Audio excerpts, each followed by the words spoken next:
was telling the president, thank you for that applause for me and the president. Good morning. My name is Wellington Webb. I'm the mayor of Denver and president of the United States Conference of Mayors. With me today are mayors and police chiefs from all size cities across the United States and regions of the country, in addition to representatives from the National League of Cities, the National Conference of Black Mayors, and the National Association of Counties. 5 years ago, it was a bipartisan delegation of mayors and police chiefs who came to Washington to help President Clinton move the crime bill through Congress.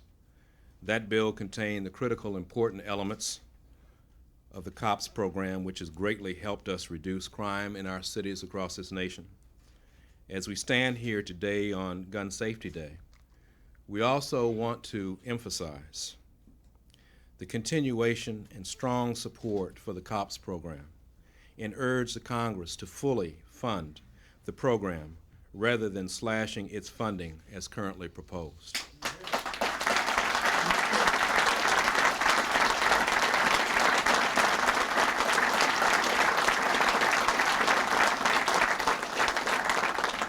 In 1997, 4,223 children under the age of 19 died of gun-related injuries. That means that every day in America, nearly 12 young people die of gunshot wounds. Today, the United States Conference of Mayors is releasing a survey that shows the death toll due to violence continues to climb in communities across our nation. On April the 20th, an event at Columbine High School near Littleton, Colorado, south of Denver, shocked the nation and drew world attention once again to gun violence in America. This report on the experience of just 44 cities in which 556 persons have died as a result of gun violence since that terrible April 20th day at Columbine. This report, put out by the United States Conference of Mayors, documents those gun deaths that have taken place. This report makes it clear while Columbine may have been the event that moved the nation to say it's got to stop, there have been highly visible incidents since Columbine, Conyers, Georgia, the racist rampage in Illinois and Indiana, the killings by the day trader in Atlanta, the killings of co-workers in Pelham, Alabama, and most recently the shootings at the Jewish Community Center in Los Angeles. And there have also been day-to-day carnage in cities, the gun deaths that do not usually appear on the national news. This is the reason that the United States Conference of Mayors proclaimed today Gun Safety Day, a day designed to focus attention on the importance of keeping guns away from criminals and children. And this is the reason the Conference of Mayors is publishing this report. We're asking that the Senate bill be passed, closing the gun show loophole by requiring background checks by non-licensed dealers and allowing 3 business days for the background work to be completed if necessary, banning the importation of large capacity, more than 10 rounds, ammunition clips, which are already banned from domestic production, requiring that child safety locks be provided with every handgun sold in the United States. While the Senate bill does not include every provision that mayors would like, it's a great start. Unfortunately, the House bill contains no gun safety provisions. The House must accept these measures in its conference with the Senate, and Congress must send a strong message to the public right away. It's time for action. President Clinton understands this and is pushing for common sense improvements to the nation's gun laws. Many members of Congress understand this, both Republicans and Democrats. But we fear that Congress as a whole will continue to ignore the cries for action of many of its citizens. The U.S. Conference of Mayors dedicated its efforts to redouble our effort on gun safety. Working closely with the co-chairs of our Gun Violence Task Force, the mayors Clarence Harmon of St. Louis and Joe Gannon of Bridgeport, Connecticut, chair our Gun Violence Task Force. The chair of our School Violence and Kids Task Force, from 2 to 8 p.m., the mayor of Minneapolis, Sharon Sayles Belton. We're bringing our message directly to Congress with many mayors from across this nation and police chiefs. I'm also proud that, as in the past efforts of law enforcement, the nation's police chiefs are with us. The major cities chiefs organization is with us, and their vice chair, Sheriff Jerry Keller of Clark County, Nevada, is here today. Our Gun Safety Day is being sponsored and supported also by the International Association of Chiefs of Police, and many of those police chiefs are with us. We have support of the interfaith community that are also with us, and the National Council of Churches are also with us. We hope that every conferee will take the responsibility for the gun issues, as well as leaders of the House and Senate who have been invited to meet with mayors to discuss this high priority for us. This is our most important responsibility as mayors of municipalities. Public safety. There is no higher order for us as municipal officials.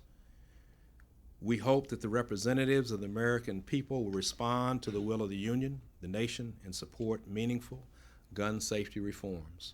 What we're asking for are modest revisions to help us. We have heard from our citizens and they want action. Congress must respond. And I am now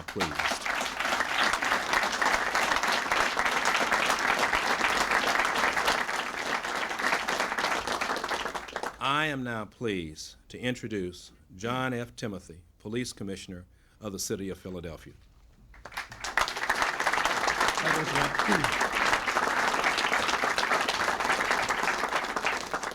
Good morning, Mr. President and honored guests and my fellow colleagues, chiefs from around the nation.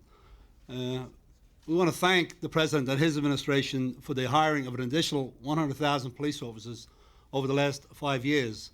It is largely as a result of those hires that we've been able to reduce crime, especially violent crime, throughout the nation. The Philadelphia Police Department, like other police departments around the country, has been working closely with our friends in the federal government, especially the ATF, in tracing guns used to commit violence. We're also using federal statutes to successfully arrest and prosecute those engaged in gun trafficking. Additionally, we're working with our family courts, probation, and parole to track and identify young men who have a propensity or probability of engaging in violent behavior. The goal here is to prevent the violence before it happens. With the additional police officers over the last 5 years, there has been a dramatic emphasis of focus on violent crime, on gun trafficking, on drugs. And that has led to a dramatic decline in homicides, especially in large urban areas across this nation. For example, in Philadelphia, in 1998, the homicide rate declined 18%. This year, for the first 8.5 months, we're enjoying a 16% decline in homicides. But all is not well, because still in Philadelphia, 80% or 81% of the homicides are committed by guns. We need help. Myself and my colleagues here have come before you to pledge our support to the President in an effort to get some reasonable, I underline the word reasonable, gun control legislation passed. Mayor Webb has outlined that. I need not go into it. But I am here to emphasize and re-emphasize our support for the President in this initiative. He has been good to us in law enforcement during his administration. He's been an unwavering supporter, and so he has got our commitment and our support to try and move Congress to pass the reasonable legislation that you've heard referenced today. So again, Mr. President, thank you very much on behalf of my colleagues here, on behalf of other chiefs around the country. Thank you very much.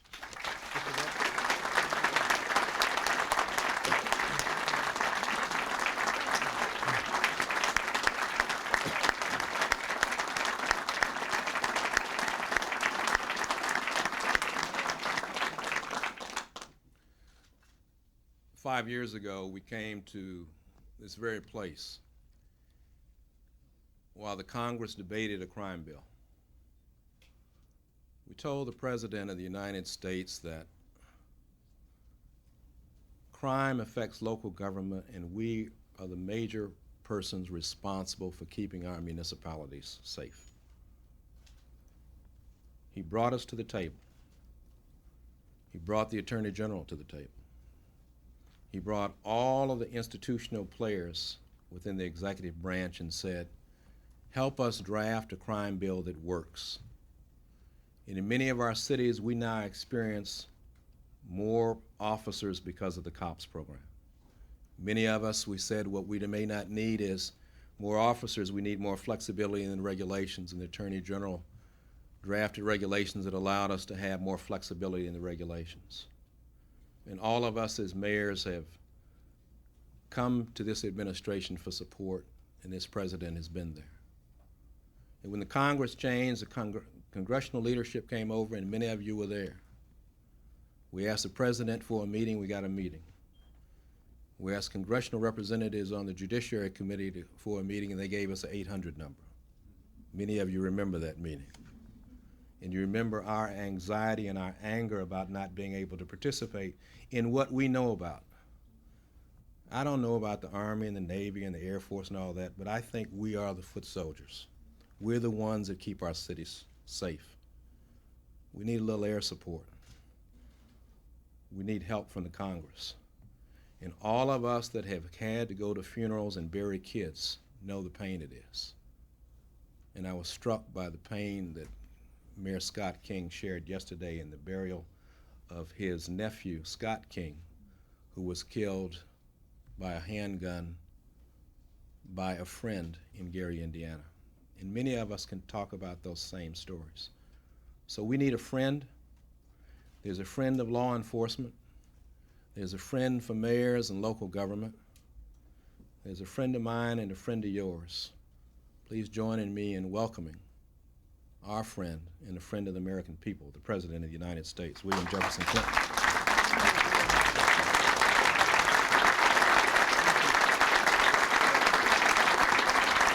Thank you very much. Thank you.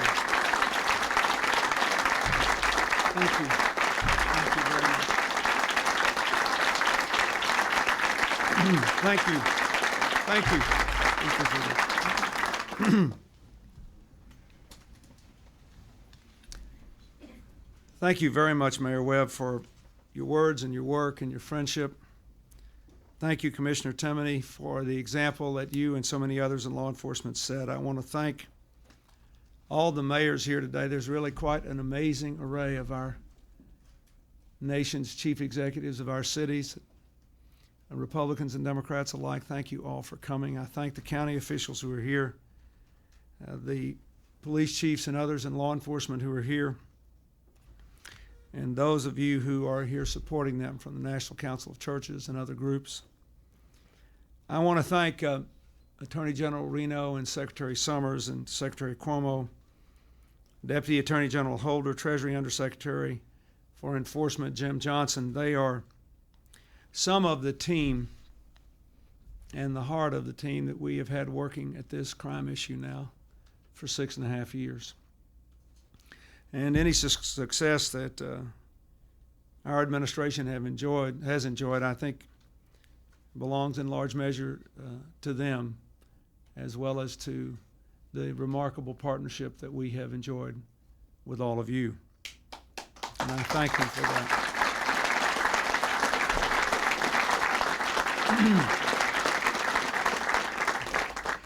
There have already been a couple of references made to the fact that many of you were with me here in the White House way back in January of 1994 when I asked you to walk a beat in the halls of Congress, to put more police on the street, to ban assault weapons, to keep guns out of the hands of those who shouldn't have them, to fund local prevention programs, to help keep our kids out of trouble in the first place, even as we had tougher punishment for serious violent crimes. At the time, I think most people in this country assumed that the crime rate would go up forever and that nothing could be done to bring it down substantially. But I didn't believe that because I had seen from neighborhoods in Los Angeles to the street I walked with Mayor Rendell in Philadelphia and to many other places that I had been with many of you from late 1991 through 1993, that the crime rate was already going down in places where people had done what makes sense to reconnect police officers to their communities and to take sensible preventive measures. Well, with a lot of effort, a lot of blood on the floor, and the sacrifice, I think we should never forget the sacrifice of some members' seats in the United States Congress, we did pass the 1994 crime bill. And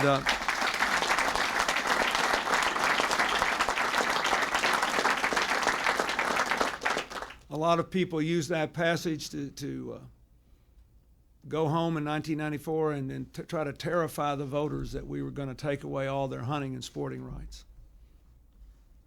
And others said it was a great waste of money, that it would never lower the crime rate. Others said there would never be any police put on the street. I heard it all. But thanks to the mayors, the law enforcement chiefs, the county officials, and others involved in trying to make our streets safer, this strategy has worked beyond all expectations. The lowest murder rate in 30 years, the lowest overall crime rate in 26 years. Violent crime down by 27% in the last 6 years nationwide. And in many smaller ways, crimes like vandalism that undermine our quality of life have also dropped dramatically. I know that one reason this has happened is that we have enjoyed the longest peacetime expansion in our history, and we have 19.4 million new jobs. But every single serious analysis of this phenomenon has also shown that a major portion of the credit belongs to sensible law enforcement and prevention strategies, and especially to the strategy of community policing and day-to-day involvement in the communities. I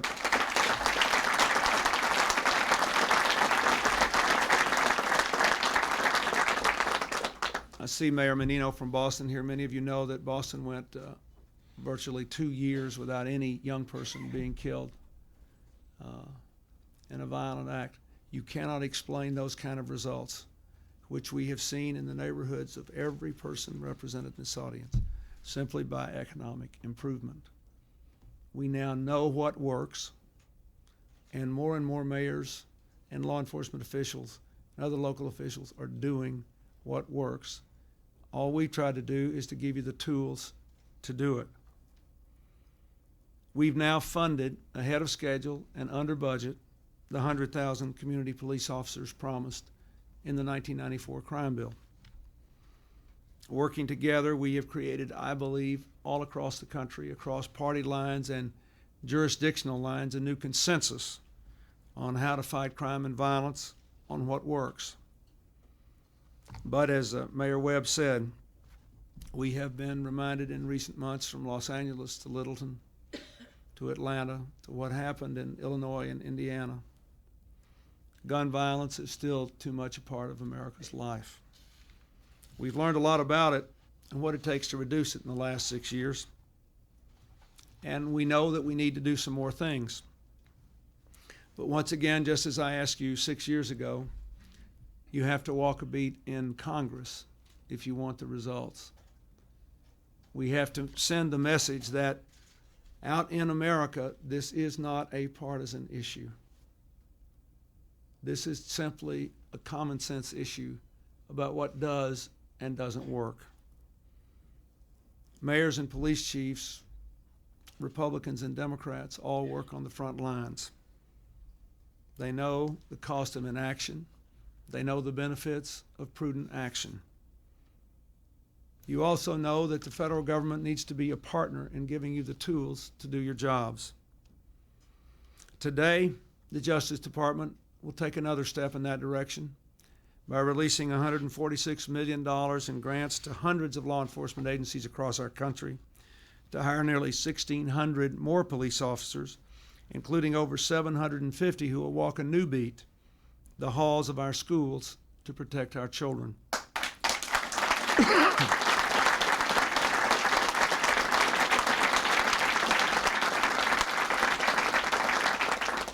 I'm also pleased that the Department of Housing and Urban Development will invest $15 million to help public housing agencies working with the police to get guns off the street through gun buyback programs. Thank you.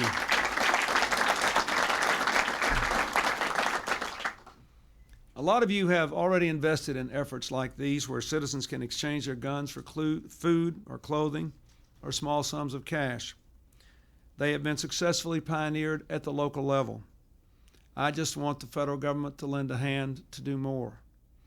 We know that too many neighborhoods still are awash in guns, and that's just not through crime, that it is just not through crime that guns lead to tragedy. You heard Mayor Webb mention the tragic case in Gary, Indiana. Listen to this. The rate of accidental shooting deaths for children under 15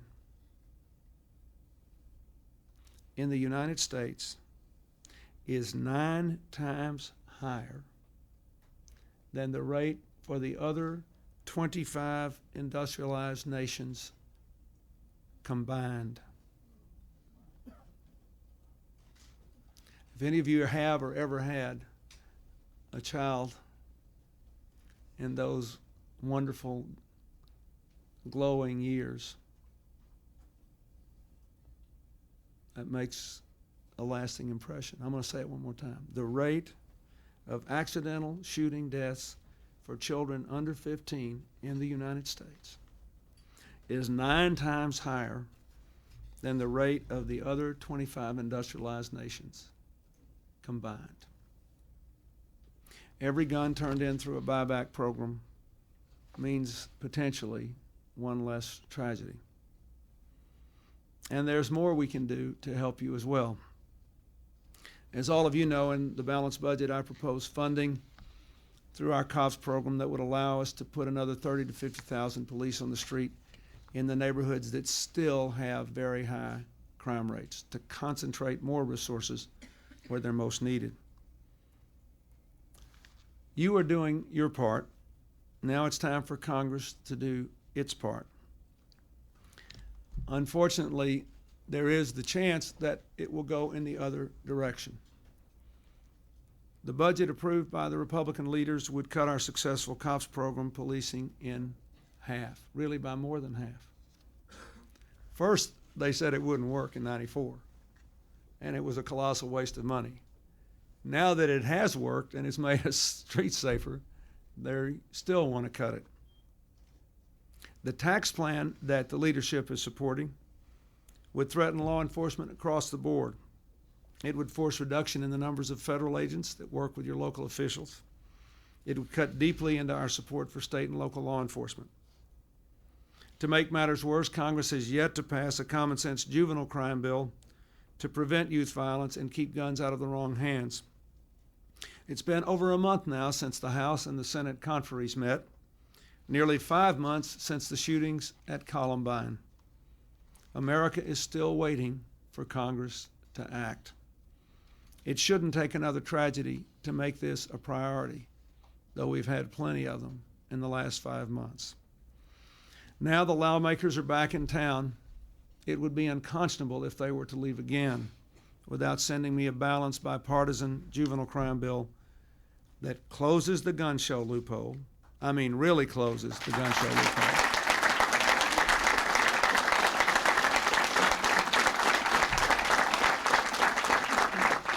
Requires child safety locks on guns and bans the importation of large capacity ammunition clips.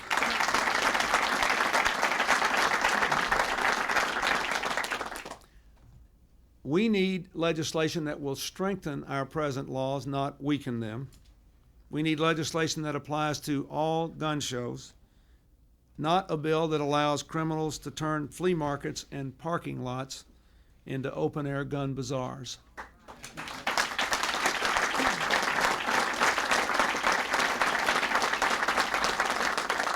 And we need legislation that strengthens, not weakens, the Brady background checks. These Brady checks are working. They've stopped over 410,000 felons, fugitives, and other prohibited persons from buying guns since 1993, when the Brady Bill became law.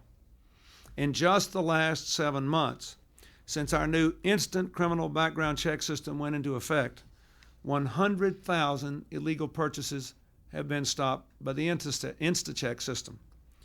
Today, the Justice and Treasury Departments are releasing reports analyzing the effectiveness of the instant check system. The report makes two things very clear. First, the system does provide law enforcement with a powerful new crime-fighting tool while causing little inconvenience for law-abiding gun purchasers. Listen to this. 73% of the checks are completed within minutes. 95% in 2 hours or less. That's the good news. But second, the report also makes clear that it is critically important to give law enforcement sufficient time to thoroughly check records. In fact, less than 5% of background checks take longer than 24 hours. But those purchasers whose checks do take longer than 24 hours are almost 20 times more likely to be convicted felons or otherwise prohibited from owning firearms. Now, what does that mean? It means Congress did a good thing in pushing the instant check system. That's a good thing. And all of us should acknowledge that. It's a good thing. Anything that minimizes inconvenience to law-abiding people is a good thing. But it also means that our law enforcement officials should not be artificially required to get all this done within a window of time that is so small and that would inconvenience only 5% of the people by going more than a day, who themselves are 20 times more likely to be prohibited from making purchases in the first place. So everybody, I think, will take heart from the results of this study. They will see that the instant check system is a good thing. And that is good. But I would also hope that everyone will take heart from the sobering fact that the 5% that take longer than a day are 20 times more likely to be prohibited purchasers, and not unduly tie the hands of our law enforcement officials who do this work. So let me be blunt. The NRA was right to support the instant check system. They're wrong when they try to tie the hands of the law enforcement officials to look at the last 5%. And I would hope the Congress would do that.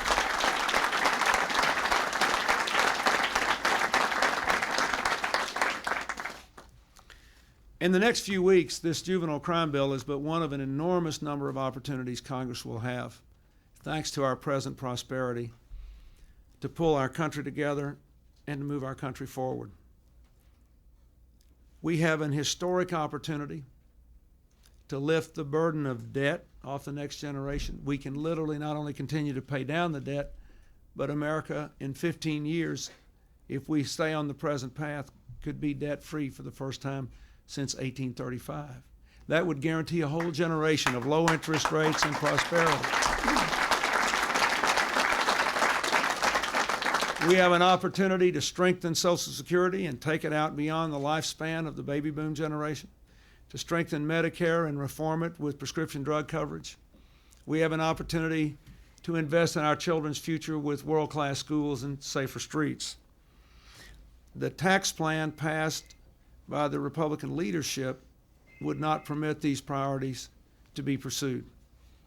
We could never pay off the debt. It doesn't add a day to the life of the Social Security or the Medicare trust funds, doesn't provide for prescription drug coverage, and would require cuts in education and law enforcement. The cuts in education and law enforcement could be up to 50%. Now, in 1994, because we worked together, we passed the crime bill that enables us to come here and celebrate today. To enable every mayor to sit here and say, I wish the president were telling this story about my hometown. There's this thing I wish was mentioned today.